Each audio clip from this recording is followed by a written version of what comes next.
Good afternoon, ladies and gentlemen, and welcome to the fifth and final session of Limitless 2022. For Children, for Change, for Life, World Vision's Asia Summit for Corporate Good. This session is entitled The Great Resignation, Volunteerism, and Re-engagement. We have an illustrious panel joining us. The Great Resignation, or the Big Shift, has been an economic trend since early 2021. We've seen employees voluntarily resign from their jobs en masse due to various factors. As we become more socially conscious, corporate volunteering is becoming more and more popular. Join us in this session with our panel of experts as we discover how we can re engage our employees and help them find purpose, relevance, and fulfillment in their everyday work. Please turn your attention to the screen as you see this video.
Unfortunately, one of our speakers, Mr. Srikanth, is unable to join us today, but we are fortunate to be joined by our esteemed panel, starting with Abhishek.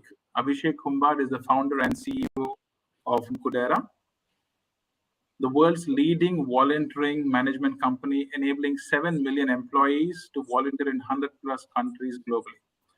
Featured in the Forbes 30 under 30 list and the MIT Innovators list under 35, Abhishek is a leading voice in the evolution of responsible and sustainable businesses. Abhishek holds a bachelor's in engineering from BITS Pilani and an MBA from IIM Bangalore. We also have on this panel Michael Sandiego, the Chief Finance Officer of the Eon Group. Mike Sandiego used to be a World Vision Scholar under the Ebenezer Project of the Evangelical Church from 1984 to 87. He is an active ambassador and has been promoting the advocacies of World Vision and has been sponsoring kids since 2022. Mike was Senior Vice President for Finance and Management Services and is also now the CFO for Eon from 2017 to 2013. And he has returned in 2022 to the Eon Group as the Chief Financial Officer. We are also happy to have Carlos, the Brand Marketing and Culture Director from TELUS International for Asia Pacific region. Thank you, Carlos, for joining in the middle of the night from Mexico. Carlos has worked for over 13 years in different locations of TELUS International, supporting talent acquisition, communications, corporate social responsibility, marketing, and culture. Prior to joining TELUS International, he has previous experience in other big BPO and captive centers. We are honored to have Rebecca France, who is moderating this relevant, timely, and insightful conversation. Rebecca is the Regional Director of People and Culture for World Vision International in Asia Pacific, responsible for end-to-end HR across the region with a primary focus on people strategy, leadership, culture, organizational structure, staffing performance, talent management, and employee experience. Rebecca has 28 years of work experience, accumulated through living and working in 6 countries, 5 industries, and 3 functions. Rebecca's vision is for every human being to have fulfilling works and make the unique contributions only they can on this planet. Thank you, Rebecca, for taking the time, and over to you.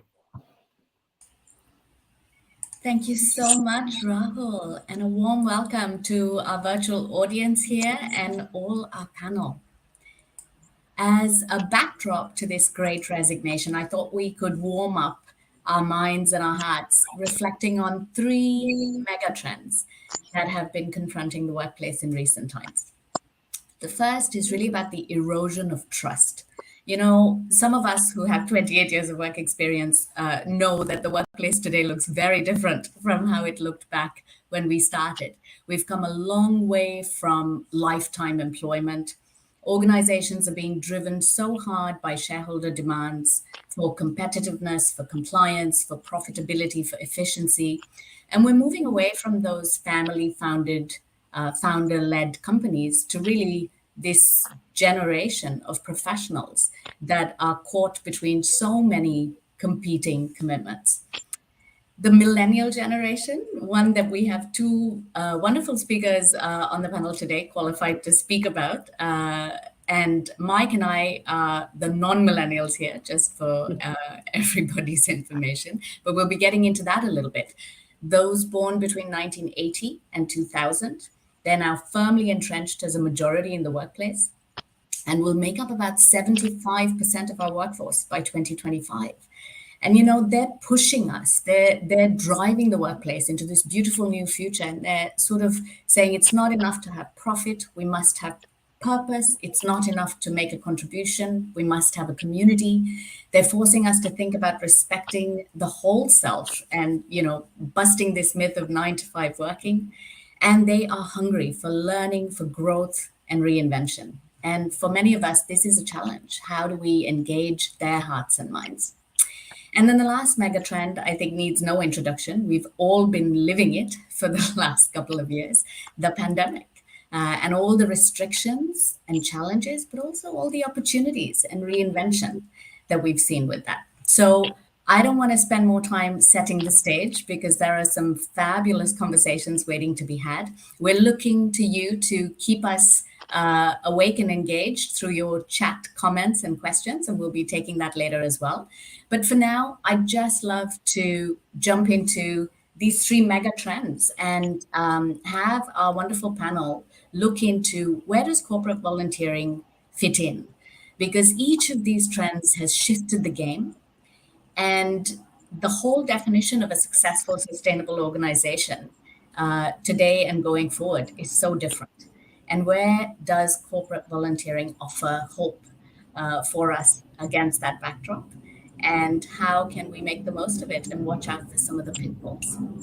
So let's start with you, Abhishek. I want you to really know that your CV reads like my dream CV, which I never had, you know, your educational background, your credentials, and I kind of think, yet you've chosen a real off the beaten track path to leave a legacy. Tell us more about how Goodera came to be and share a little bit more about yourself as we kick off. Thanks, Rebecca, and it's great to be here on this esteemed panel. Thank you so much for giving Goodera and me the opportunity. Goodera, our mission essentially is that we feel that everyone wants to volunteer, but it's just so difficult to do it. And we live in a world where it's so easy to book a cab or get a pizza delivered home, but it's just so difficult to volunteer, and that's just not right.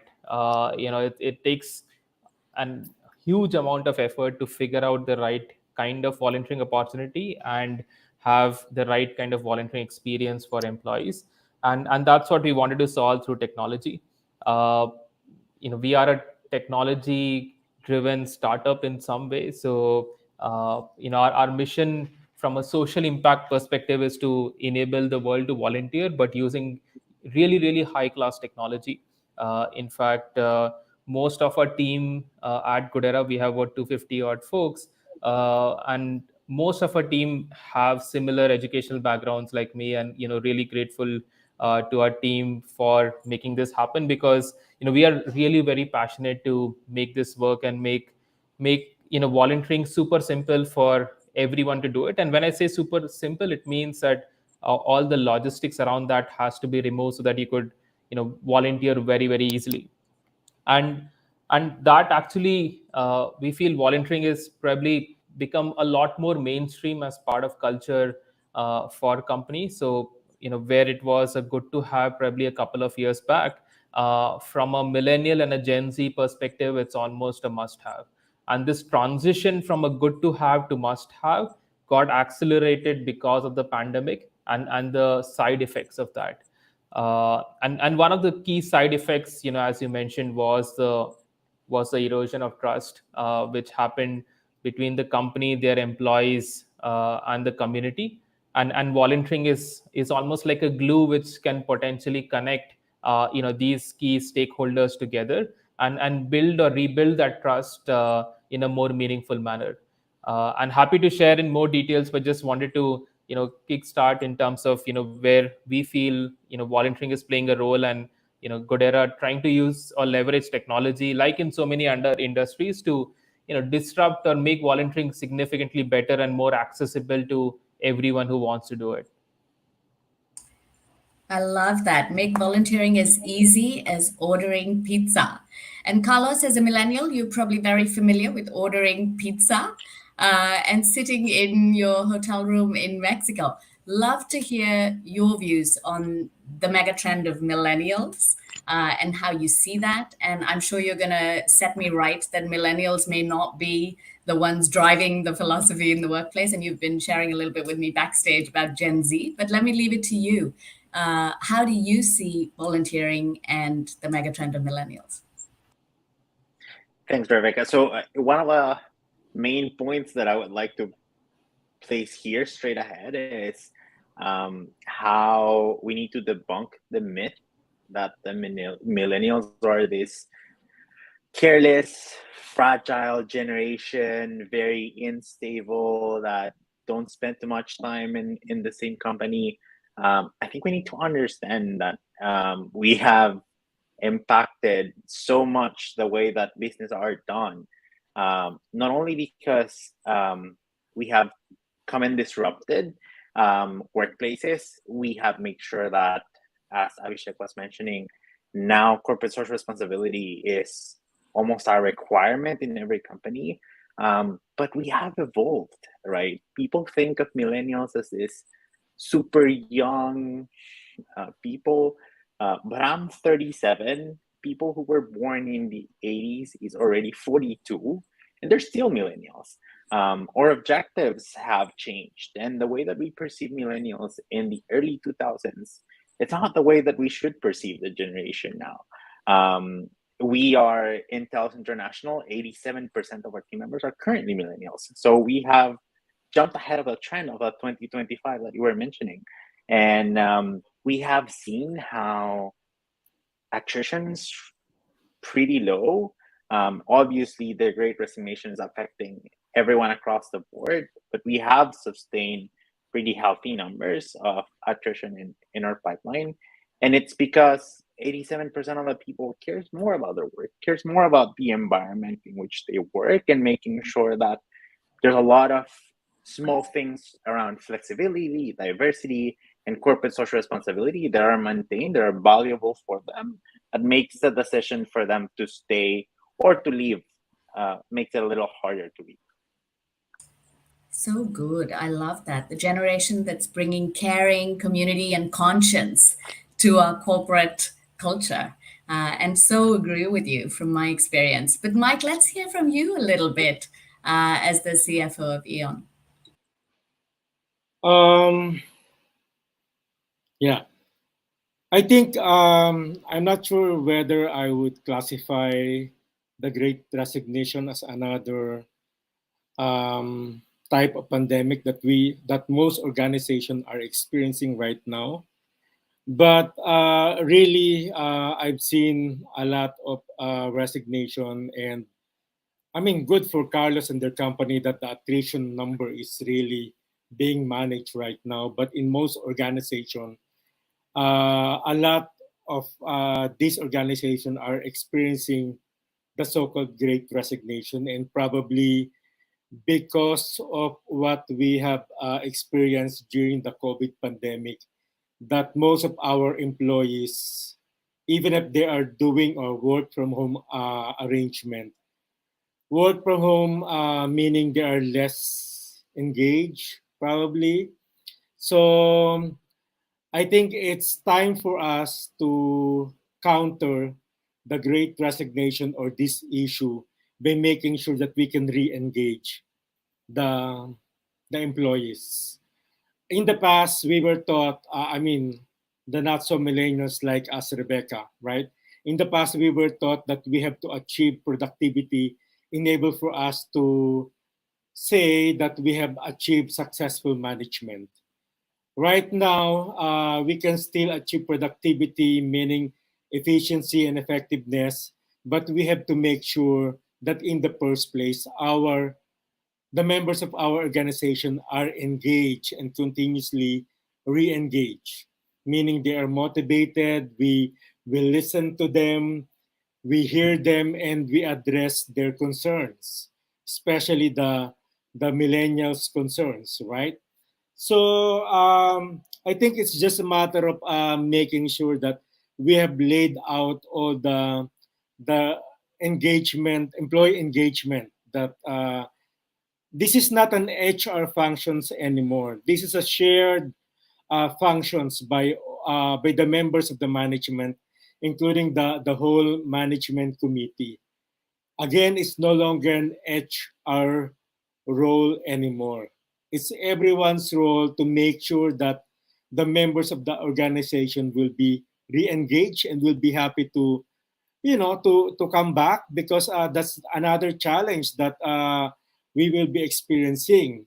They have experienced the 100% work from home, and now we would like to introduce a hybrid setup, meaning work from home probably 3 days in a week, and then another 2 days work on site, to make sure that we can still um, listen to them effectively and address their concern, do some collaborations and what have you. And also, volunteerism is, I agree, an effective way to re-engage our people, especially the millennials, because they can feel that there's a balance between profit and purpose by doing this volunteerism act for the chosen organization.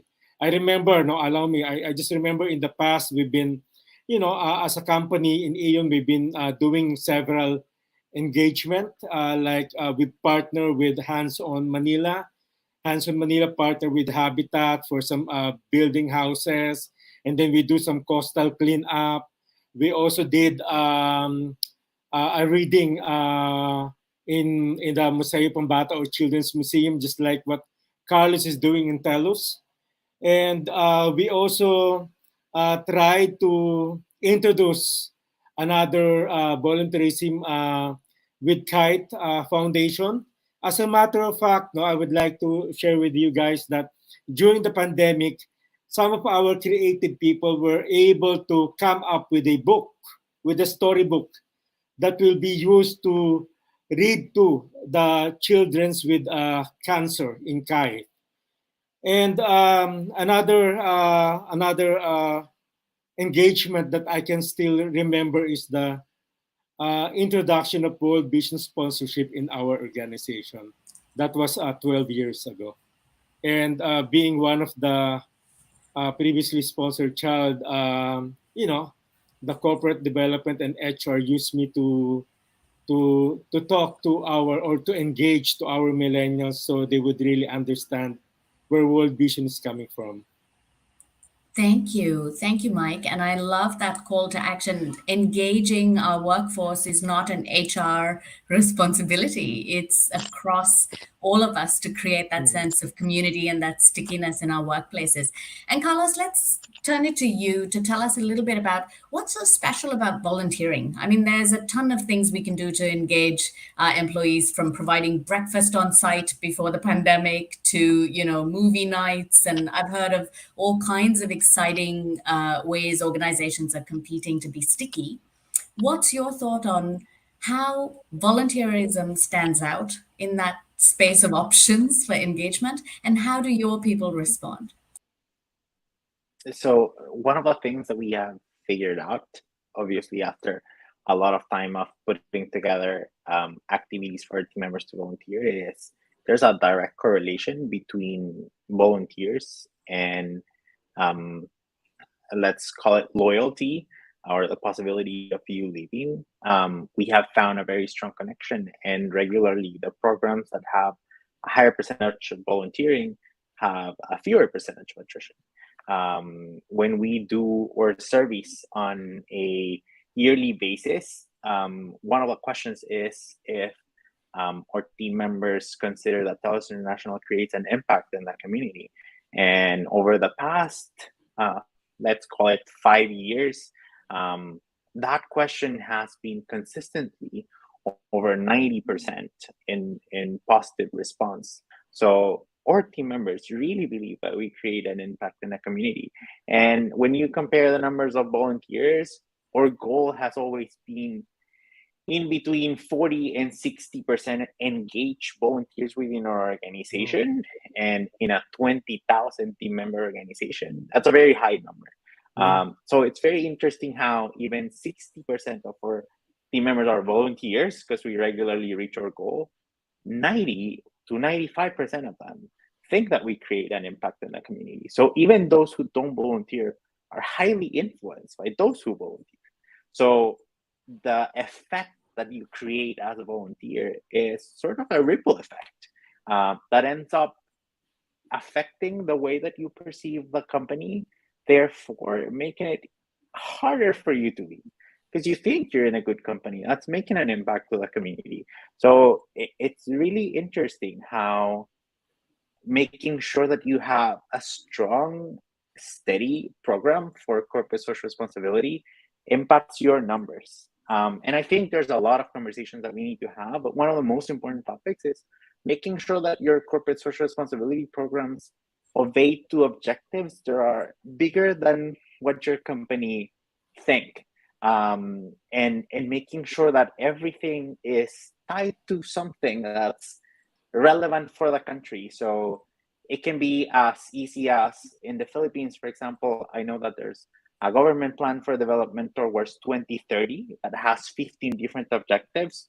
We try to tie all of our activities, even if they're minimal, even if they're telling stories to children, like Michael was telling us, making sure that people knows that literacy is one of the objectives for the Philippines towards 2030. And it's also a UN objective for development.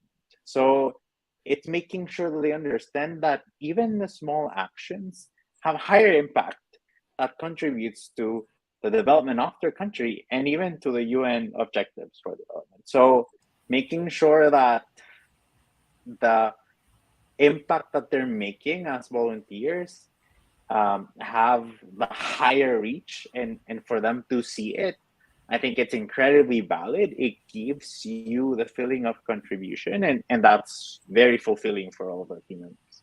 You make such a good point around contribution, because I think sometimes, even in HR, I see us falling into this pitfall of linking everything to compensation. And the data tells us something completely different. The key to stickiness, loyalty, engagement is really not in compensation. That's more a hygiene factor. But it's this sense of being part of something bigger than ourselves. How has the pandemic and having people stuck at home, not being able to get out into communities, affected TELUS's volunteering efforts? It made me laugh a bit. Honestly, I have a fantastic team that switched pretty quickly during the pandemic. I was impressed on how everything changed so fast. I was overwhelmed, but my team quickly reacted. We started putting together opportunities for you not only to volunteer yourself, but to volunteer with your family, since you were spending a lot of time with the family that you were living with, or with your close circle that you were sharing your space at that time. So we created activities in which you don't need it to be in the same space with somebody. It could be translating a book from Tagalog to English, or from English to Tagalog, or recording science classes. So you would have to create like a quick 5 minutes video in which you would do a lesson of science for kids that weren't able to go to school. Or we also did storytelling for kids who were not able to go to school, and they were able to spend time with volunteers, at least online.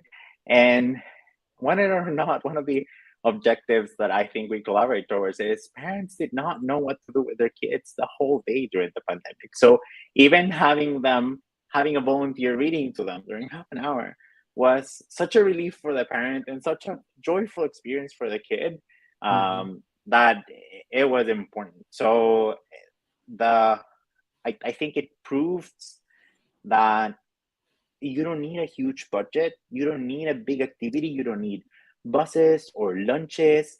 If you want your organization to create volunteer experiences, it's completely possible, and it doesn't require a lot of resources to make it happen. Well said. And I think, Abhishek, this is your cue. I mean, you have put together volunteering opportunities and people who have the heart for volunteering for so long now. What are some of the challenges that we face? I mean, it sounds like there's, as many ideas and possibilities for volunteering. How do you sort through all of that crowded space and choose a cause? What would your advice be?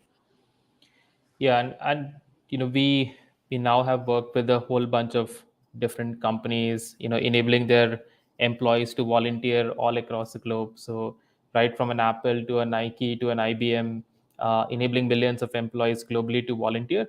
Uh, I think the best way is that you give the choice to the volunteer as to what they want to do, rather than doing it just top down. It has to be a lot more, bottom up, and a lot more democratic.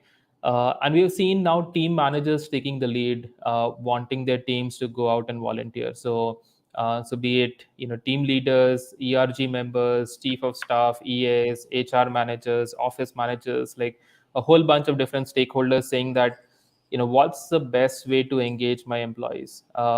And so there are two options. One is what they might call it meaningless and meaningful, right? There are two kinds of engagement potentially you could do. And the some of the typical HR engagement activities have become like fodder for stand-up comics, that this is what HR gets us to do and thinks it's engagement, but it's just a potential waste of time and a tick mark exercise, but I have to do because I'm an intern, so just show my enthusiasm towards it, but I just don't care. Like so that's one sort of engagement versus something which is significantly more meaningful, where what you do as a group actually leads to some output which is helpful for someone else, and that makes that engagement significantly more fulfilling and satisfying, and builds that connection and bond and empathy amongst hybrid distributed teams, which is like really really shaken right now, with hybrid workforce and employees shifting from one company to another every 2 years. How do you build that trust?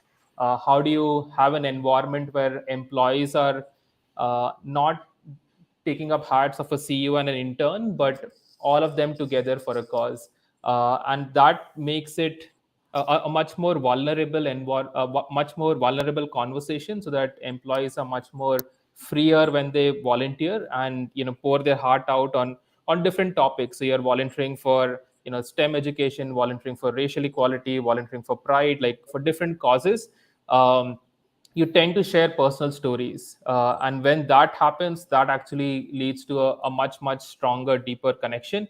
It's almost intentional connection building, through being more honest and vulnerable amongst each other as a group, and that leads to a really great sort of uh, uh, bond between teams.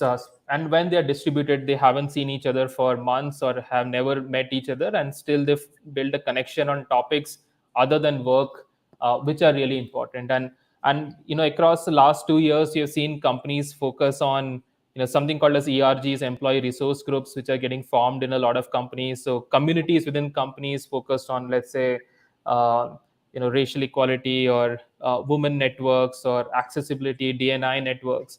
And these communities are formed, but they need some sort of engagement to hold that community together. And volunteering becomes like a really powerful way of not only holding it, but helping them further the cause and building empathy around it from a volunteering lens. And it's just not about doing something for others. So volunteering is just not about helping the community, but actually making employees much more empathetic, better citizens, which is also helpful for the company over the long term, helps in employer branding and a whole bunch of others. So uh, and most of the volunteers, especially millennials, would be your Instagram volunteers in some way. So it's just not about, okay, I'm giving back after I reach 60, but I want to do it from my early days, but also go on Instagram and LinkedIn and talk about it and feel good about volunteering. So it's also helping somewhere from a mental health perspective, especially in these times where it's a really important topic. So you feel much happier after volunteering. There is a science behind it that it leads to oxytocin getting released. It's a hormone which gets you and makes you happy. So a whole bunch of benefits out there. But companies need to think of volunteering as I mentioned, a must have. And whenever it's must have, it needs to be more structured, more planned, using technology. Like, it has to be not as a good to have where it happens organically, but companies need to be more intentional. And a lot of our customers take up targets. So let's say at Apple, Tim Cook is the one taking up volunteering targets. So it starts with the CEO saying that, oh, this is something which is important for the company, and we'll do that, and build like a plan around actually making this happen. Also, a lot of companies get into this notion that volunteering is 1 week a year, we have a week of service, and that's it. And that's not what employees want. And they want that week, but they want to do something throughout the year for the causes that they care about, with their families, with their friends, with their colleagues. So just empowering them to do it very seamlessly becomes a really critical exercise. So good. I mean, I'm just reflecting on some of the key takeaways from what you've just said. One, watch out for doing a top down exercise and forcing everybody to get passionate about animal shelters, for example, because that might not be everyone's cup of tea. And really allowing this to kind of bubble up from the employees themselves, which keeps that authenticity. But I think you then quickly move to this connection between when we are our authentic selves, we are able to connect, whether it's virtually or physically, just much better with people. So finding that affinity, creating those affinity groups, and really discovering the way we care about the same causes creates that glue and that stickiness in workplaces. I guess one thing that's puzzling me is, you talked about, yes, it cannot be top down. At the same time, if we just allow everybody to follow their own heart, we might end up diluting what possibilities there are for an organization to be that force for good. So how do you advise corporates to make that choice? Should they come up with their own ideas and efforts and initiatives, or is it better to scope the market and put your shoulder to a credible wheel? And what are some of the pitfalls and the dangers in volunteering? With all our good intentions, are there any landmines to watch out for? Sure. I think it starts with the role of the organization is to provide the enabling ecosystem for employees to volunteer. And when I say ecosystem, it's about the policy. So if you have a paid time off, or any of those kind of policies, how do you recognize volunteers? How do you incentivize volunteers? So that's a policy lever. Second is just strategic levers, saying that for a lot of our customers, they have volunteering as part of new employee onboarding. So whenever an employee joins in, every month, all new employees who joined in volunteer as a group, and that creates a cohort which stays connected forever. So how do make volunteering more mainstream? So that's another lever. Third is about communications, as to how do you drive communications internally about it. There is so much of internal comms out there on so many different initiatives. What's priority for you from a volunteering perspective? Tools and technologies that you bring in. So these are things which are enabling ecosystem from a volunteering perspective, but you can't be prescriptive on how and where to volunteer. But you could provide the guardrails and the framework. And for sure, companies are not the experts, so they are not the ones who need to do this, but they need to provide this enabling infrastructure in terms of the resources and investments needed to do that. But it is a hugely high ROI investment. Once you provide this, volunteering is probably the most cost effective employee engagement as well, purely from a ROI perspective. So those are the things which companies need to do.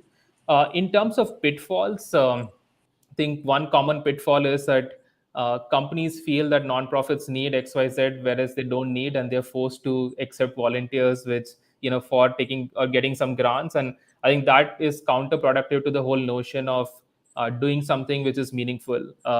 So I think that is really important. Second is just to understand volunteer personas. So if there are 100 members in a company, there are 2 or 3 folks who are extremely passionate about volunteering, who were there in the hospitals during COVID to help people out.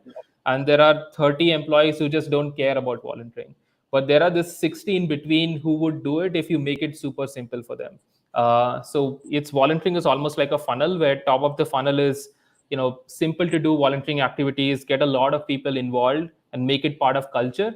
And then a certain percentage of them would do more longer term skills based volunteering as well. So think of it almost more strategically rather than a bit more ad hoc on how to create like a very robust volunteering program. So these are So some of the helpful. sorry, go. No, thank you. I was just saying it's so helpful. And Mike, you and I were talking about this earlier. There's this sense of do-gooding, which is just going out and helping someone. And then there's that slightly more strategic view on impact and long-term impact and sustainable transformation. And, when we've got all this energy around volunteering, how can we channel that to make sure that we're not just painting fences, but actually changing the future? And Mike, I want to put the spotlight on you. I know this could be a little uncomfortable, but as a sponsored child yourself, you are telling in your life story the story of transformational development and how different that is from just charity work. And you describe it in this kind of, partnership of the beneficiary and the folks doing the volunteering. So tell us more about that, and love to give you a little time to unpack perspectives. Thank you. Before I answer that, I just would like to follow up on what Abhishek has mentioned, that any effort on volunteering should not be a push coming from the top. It should be agreed among the employees or among the members of the organization that we want to do this, not because we want to comply on our balance scorecard and show to the other companies or organization that we are achieving all the high marks in our balance scorecard and hitting that corporate social responsibility points as well. So it must be really an effort that will be discussed together with your employees, so the true sense of volunteerism will be there. That's what happened when our corporate affairs staff approached me about the inquiry from World Vision Philippines, when they want to partner with us and they would like to engage our employees and introduce the sponsorship program of World Vision Philippines. And then I told her, Anna, I used to be a World Vision child. And she was really surprised. She couldn't believe it. She thought I was just joking. And really at that time, looking at her CFO, she couldn't believe that he was once, or I was once, a World Vision sponsored child. So anyway, I told her that okay, let's welcome World Vision Philippines, and to make it more acceptable or engaging to our employees, let's make it a salary deduction thing. So employees wouldn't feel that it's hurting their pocket or it's being credited to their credit card every month. So let's make it a salary deduction.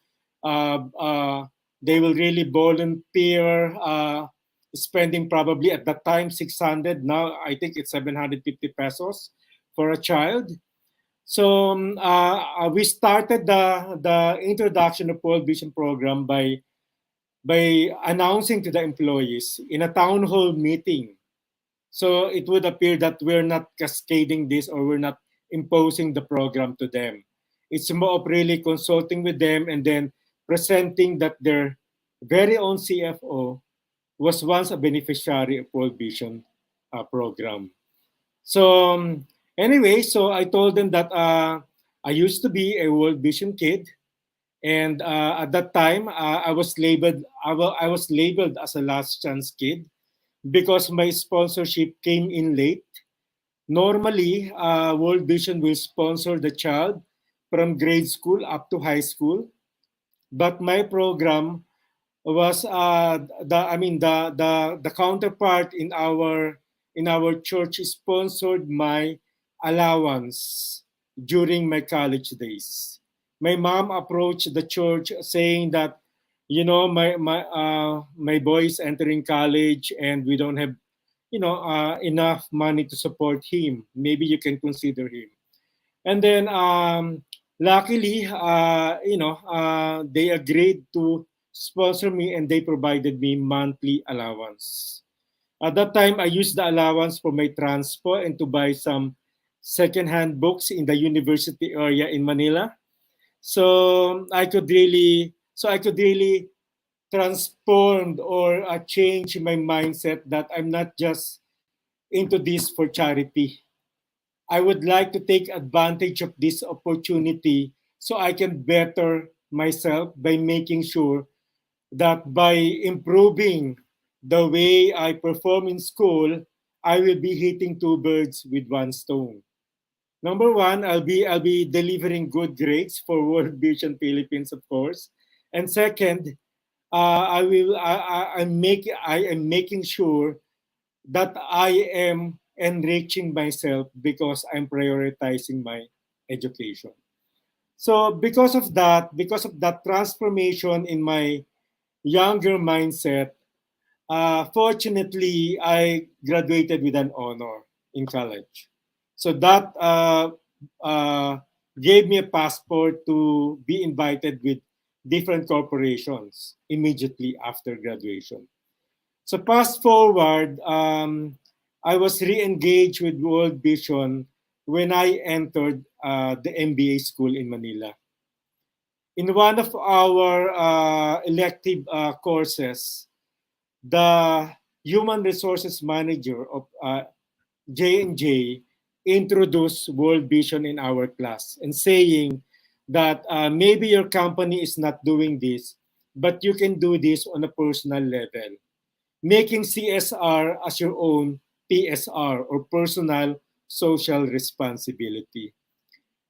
Um, I did not think twice at the time. I stood up and then announced to the class that, you know, guys, I used to be a beneficiary of World Vision Philippines. So this project is legit. So please let us try to join the program, patronize the program that World Vision is promoting in our class. So the professor together with the invited speaker from J&J were happy to note that I stood up and supported the concept of CSR/PSR. That's what I also did when we talked to our employee during our town hall meeting. What impacted me during the time was when I heard one of our utility guy talking to our messenger, convincing the messenger that, Adrian, I cannot contribute the monthly 600 just on my own, but I would like to participate in this volunteerism. Can you share the 600 with me? And then let's contribute 300 a month or 150 pesos every payday. So fortunately for him, I was really smiling at the back hearing them discussing this. And then when he went home, this utility guy, he announced to the family, even to his kids, that, guys, starting today, I will be sponsoring one child of World Vision. And then the daughter said, Dad, how come you are sponsoring a child when we don't have so much money to spare? And then he said, I was inspired by our CFO. He used to be a World Vision sponsor child. So I want to make sure that I can develop another Mike Santiago in this world, something like that. So the daughter was also inspired by his father's decision, and I just heard after a couple of years that the daughter keeps on bringing medals, gold and silver medals from school. She performed better in school because thinking that, if my father is supporting one child so she can go to school, why not make the best out of my schooling as well? So I was really proud of this engagement, that the company has initiated for our employees. We have achieved not only, we have not just participated with the World Vision Project, but it created a lot of positive impact to our employees. And up to now, I keep on, sharing these stories to the World Vision events that I'm being invited to. Really, it really melts my heart hearing the stories again and again. Thank you. Thank you, Mike. I think you had us all just, from the get-go on your personal story, and really moving. And I think it just helps me also to reflect on, we're talking about volunteerism as a corporate, a piece of the corporate strategy toolkit for engaging employees. But really, the two things you highlight through your story is how it changes us as people to be doing this, and the impact that has on folks back at home and the folks that touch us. And I think the second thing is really that this can be the gift that keeps on giving, because you talked about two things, but really what you probably don't see and we can see is how you're also paying it forward. So, I think there is that multiplier effect that can be created when you make smart choices around volunteering. I see that we've got a couple of really thought-provoking questions from the audience, and I would just love to direct them maybe to each of you. Abhishek, this one from Gerald Harding says, how can large INGOs like World Vision, who have grassroots presence, come up with volunteering opportunities, and how will that contribute to the INGO's strategic goals? And I think it's so much nicer to have that answer from an outside-in perspective than from a World Vision perspective. But I know that a little later, Chris Devericka is going to come and answer exactly that question for you, Gerald. But just so we don't miss this opportunity to get some wisdom from you, Carlos, in a couple of minutes, could you comment on Gerald's question? It's for me, Ramesh. So I don't have. Oh, sorry. Good. Yes, I think it's gonna be you, Abhishek.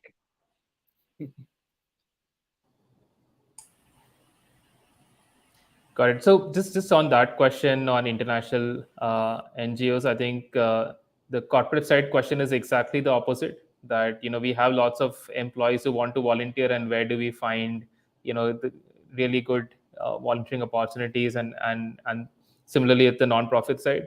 And happy for Goodera to step in, as we work with thousands of nonprofits, and international nonprofits are something that we'd love to partner with.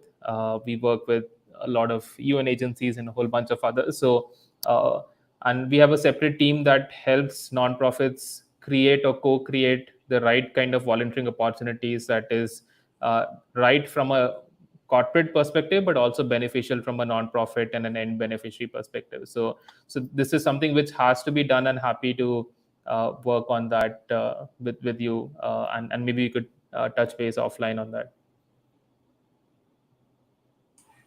Yeah, thank you. And maybe we can take Jane's question next. Around the panelists, on a scale of 0 to 5, how do you think each of you has done, and what could you do differently? Why don't we start with you this time, Carlos?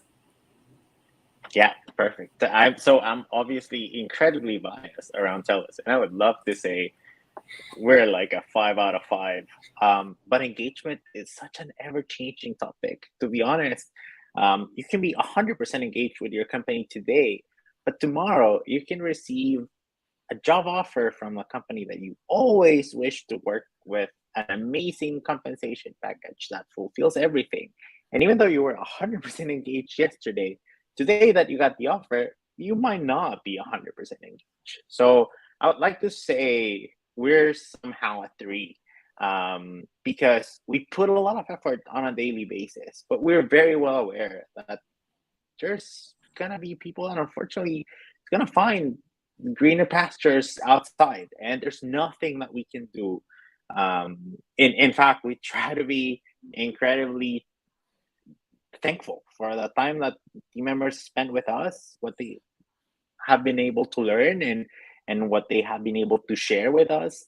But we understand there's a path, and we all have professional aspirations that sometimes cannot be fulfilled where you're working. Nevertheless, for all of those who are staying, we try to keep them happy. We have a tagline that we try to apply into everything, thinking on our team members' happiness level, and we always say we're happy here.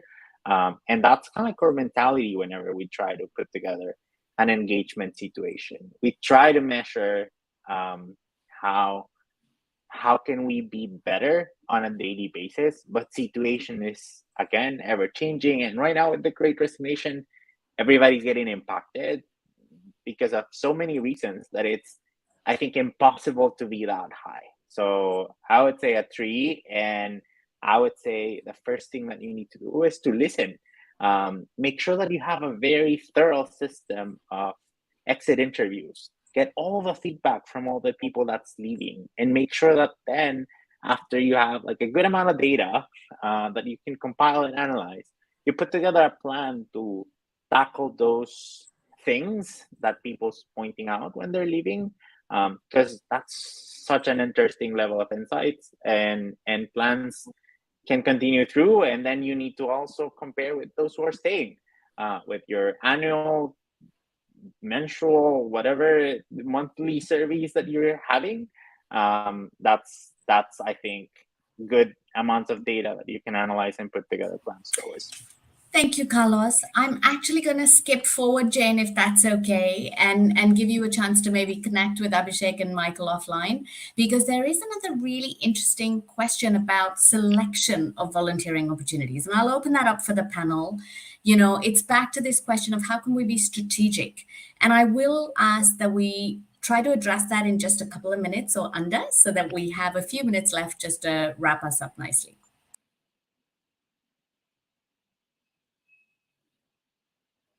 Abhishek, do you want to jump in on this one? Sure. And I would say that so volunteering, essentially, one is simple to do and one is, let's say, skills-based volunteering. And typically in skills-based volunteering, you would want to leverage the expertise of certain functions. Let's say to your marketing team, your finance team, your tech team, and there, if it's aligned to your skills, then you should take it up. But in general, the philosophy is it's more community first and more employee first.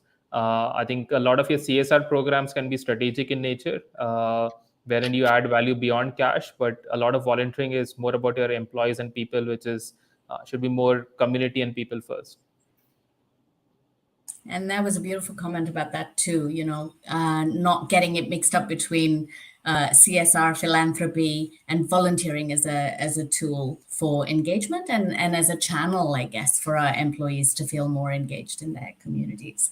I'm going to ask each of you to give us your 60-second closing comment on this so fascinating and engaging topic that I think we could be here for another hour. But let me just ask Michael, in 60 seconds, key takeaways and a summary for the session, and then we'll go to Carlos, and Abhishek will let you bring us home. Again, I would like to reiterate that CSR should not be top down or regarding this as a corporate objective. it's a separate thing. Once you engage your employee and make it part of their own, then it could be sustainable. Like what Carlos has mentioned, even if they left the company or leave the company, they will still be doing the same volunteering act after. So, not with all modesty,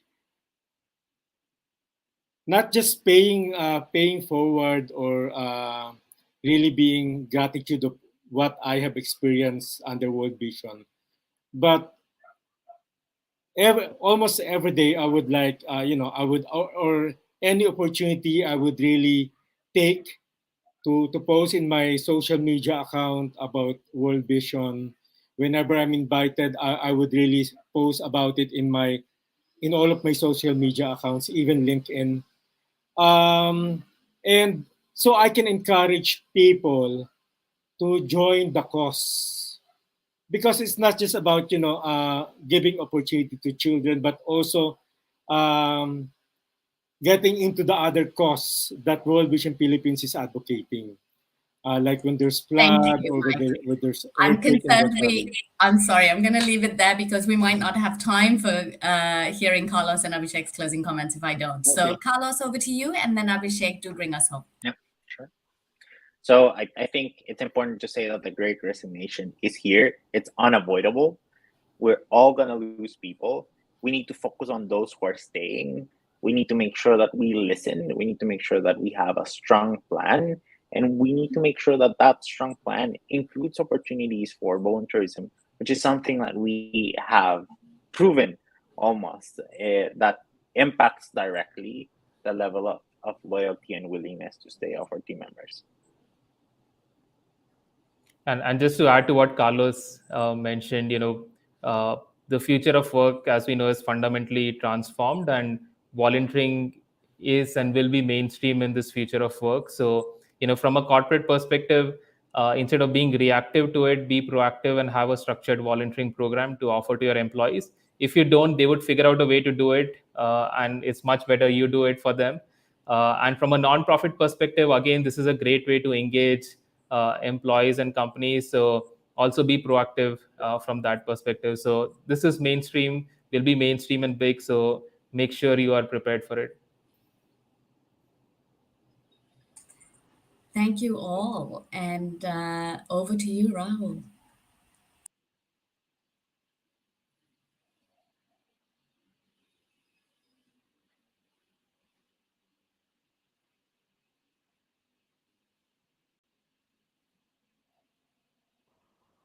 Thank you, Rebecca, and thank you, the panel, for taking the time and speaking about the Great Resignation and how volunteerism can help in re-engagement.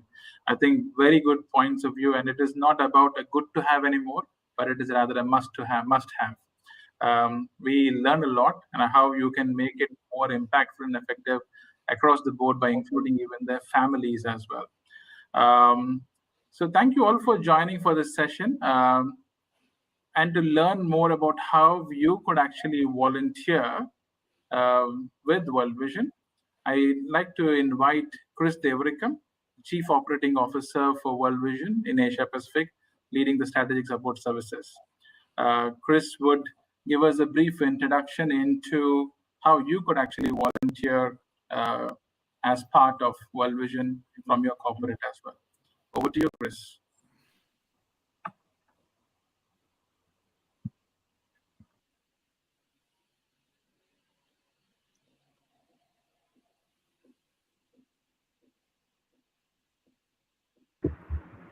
Thank you, panel, for very powerful discussion. And from CSR to PSR, that's really great. And Mike, thanks for that very touching story. And good afternoon, everyone. Thank you all for joining us for Limitless, for children, for change, for life over the last 2 days. As Rebecca and the panel were discussing volunteerism and re-engagement, I was thinking of what better way to volunteer time than to spend it with young people. World Vision in Asia Pacific works with close to 4 million young people between the ages of 12 to 18 years across 25,000 young people clubs. These young people clubs give you the opportunity to invest in your human capital while improving employee engagement. Corporate volunteering is not an aspiration for us, but a goal. Let us watch this brief video on adopting a young people's club that will be transformative for employees and children.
That's powerful. I have visited some of these clubs myself. Adopt at Young People's Club. What your employees can do for your company is invaluable, and what they can do for children is limitless. At this time, I would like to thank each one of you for joining us for Limitless, World Vision's Asia Summit for Corporate Growth. This is the first event of its kind for us at World Vision, albeit virtual, and we are so glad that you've been part of it. We hope that you have gained some valuable insights from our various sessions. We've explored how the youth can potentially be instruments in achieving inclusive growth if we invest in programs that enhance their education, help them develop development skills, and involve them in the conversations and decision-making processes that affect them. Empowering the youth means regarding them as more than just beneficiaries for our programs, but capable partners and future leaders in sustainability. And as such, we must commit to authentic listening, collaboration, and co-creation of solutions for our youth-centered issues. And overall, businesses and corporations must create opportunities for youth in which to participate in order to succeed in their various industries. We have gleaned from our session on technology that while it can be an enabler of equitable education, we must focus on solutions for improving access, especially for students from the marginalized and underserved sectors to fully benefit. Further, we not only have to make technology more accessible by addressing issues such as infrastructure, but we must also invest in programs that support the teachers and educators who are crucial in the delivery of quality education to all. We're also reminded in the session that, like many pursuits towards sustainability, we cannot do tomorrow, and as such, building partnerships with government, civil society, the academia, and the community are all helpful in ensuring equitable education. We've learned about the various ways businesses have been helping young hunger while creating sustainable food systems. We've emphasized the urgency of addressing climate change and that businesses don't have to forego the bottom line when committing to climate action. And we've learned the value of volunteerism for re-engaging employees in our corporations, but also as an effective source of support for communities. In sum, we hope that you've been inspired by the many examples of how businesses and corporations can play an important role in our world alongside government and civil society to achieve the Sustainable Development Goals for all. We can only imagine what the involvement of businesses and corporations committed to sustainability would mean and what a significant difference it could make in the lives of men, women, and especially children. In these challenging times, we may all have been slowed down by the pandemic, by conflicts, and by other obstacles. But we believe that together we can overcome these challenges and succeed. And my sincere thanks to Neville, our Research Development Director, for his support and all-around coordination. Grateful as well to the Limitless team, Michelle, Saeed, Gan, Peter, Pradeep, Jeff, and Rahul, who have designed, resourced, and executed this event in the last 9 months. We would also like to place on record our sincere thanks to the advisory group made of regional function directors and support office colleagues, Larry, Ryan, Venice, Winnie, and Lily, among others, who provided their valuable advice throughout this endeavor. And finally, this event would not have been possible without the coordinated support of Pam, Angie, Cynthia, and the team from Eon. We praise and thank God Almighty for His wisdom, direction, and presence at every moment of this event. Once again, we thank you for joining the session. As we close, we invite you to stay and network in the lounge or the booths. Thank you.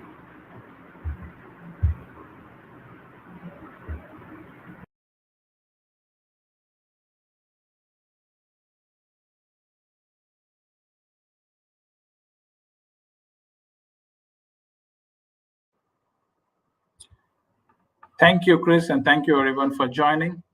As we conclude day 2 of the summit, we would like to thank you for taking the time to join us. And we thank all our partners who believe in the significance and impact of World Vision and continue to join us through this journey to lead sustainable change. We hope to see you all at the next Limitless for Children for Change for Life, World Vision's Asia Summit for Corporate Good. At this point, we are encouraging you to visit the lounge, virtually roam and meet like-minded and like-hearted individuals attending today's sessions. Please also take time to visit the country booths and get to meet our lovely field office colleagues and the booth managers in those country booths as well. We'd like to hear your thoughts about the summit. Please answer a quick event feedback form, which will be shared on the chat box now.